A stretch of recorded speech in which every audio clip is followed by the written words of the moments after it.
Alright, today at Technicar we've got a Ferrari FF. We did a couple of things on this car, one of which we added the rear camera to it. This was a 2012, so it was early production. And you'll see right inside the instrument cluster. Get our camera to come up in a second.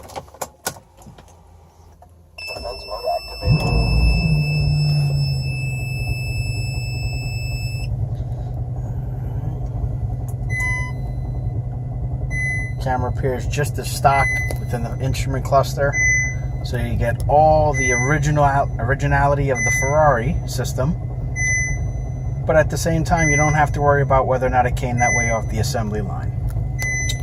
The other thing that we did, the customer is a die-hard Valentine guy, so we've got that installed up in his rearview mirror,